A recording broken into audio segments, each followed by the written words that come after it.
కాశ్మీర్లో జరిగిన సంఘటన అందరికీ తెలిసిందే.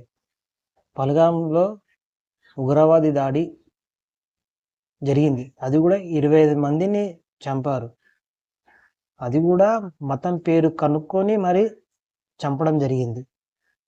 ఇదది చాలా దారుణం. మన భారతదేశంలో ఇలాంటి ఉగ్రవాద దాడులు చాలా చోట్ల జరిగాయి. తాజ్ కృష్ణలో జరిగింది. కాశ్మీర్లో ఇంతకుముందే బ్రాహ్మణ్స్‌ని చాలా మందిని చంపారు కూడా. గోకుల్‌చాట్‌లో బాంబు పేలుళ్ళు, దిల్‌సుఖ్‌నగర్‌లో బాంబు పేలుళ్ళు, ఇలా చెప్పుకుంటూ పోతే ఉగ్రవాద దాడులు పలు చోట్ల పలుసార్లు జరిగింది. ప్రతిసారి ఒక్కొక్కళ్ళు ఒక రకంగా స్పందిస్తుర్రు. ఎంత స్పందించినా ఏం చేసినా దాడి చేయడం మాత్రం చాలా తప్పు. ఎన్నడూ హిందువులు భారతీయులు టెర్రరిస్ట్ అటాక్ ఎప్పుడు ఎక్కడ చేసిన దాఖలాలు లేవు. ఎవరిని చంపిన దాఖలాలు లేవు. ఒకరి పైన విరుచుకుపడడం జరగడం లేదు. ముస్లిం దేవుళ్ళను కూడా మేము పూజిస్తాం. దర్గాల పొట్టి పోయి దేవుళ్ళకు మేము పూలదండలు వేస్తాం. ఎందుకంటే మేము ఏ మతానైనా గౌరవిస్తాం. మా మతం వస్తేనే ఎందుకు మీకు ఇంత ఇబ్బంది కలుగుతుంది? ఎందుకు హిందువులనే చంపాలని టార్గెట్ చేస్తారు? టెర్రరిస్ట్ అటాక్లో ప్రతిసారి ఒక హిందువు చనిపోతాడు కానీ ముస్లిం చనిపోయిన దాఖలాలు ఉన్నాయా? ప్రత్యేకంగా 10 మంది ముస్లిం చనిపోయారు అన్న దాఖలాలు ఉన్నాయా? లేదు.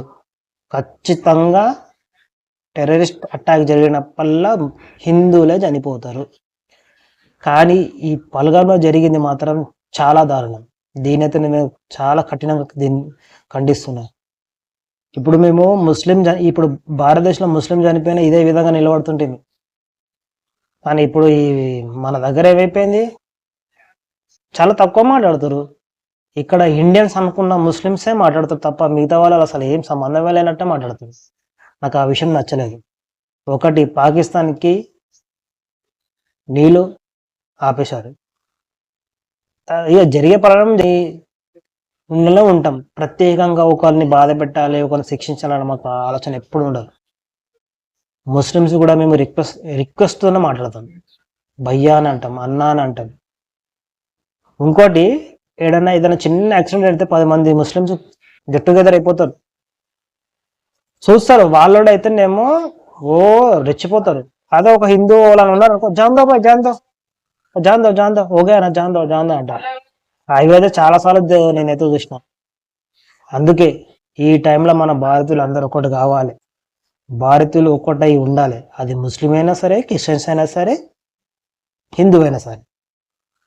భారతదేశంలో ఉంటున్నాం అంటే భారతదేశాన్ని కాపాడుకునే బాధ్యత మన అందరిది. అందరం భారతదేశానికి సపోర్ట్ చేసే విధంగానే మాట్లాడాలి. నేను ఏదైనా మీకు తప్పుగా చెప్పింటే మాత్రం క్షమించండి. జై హింద్.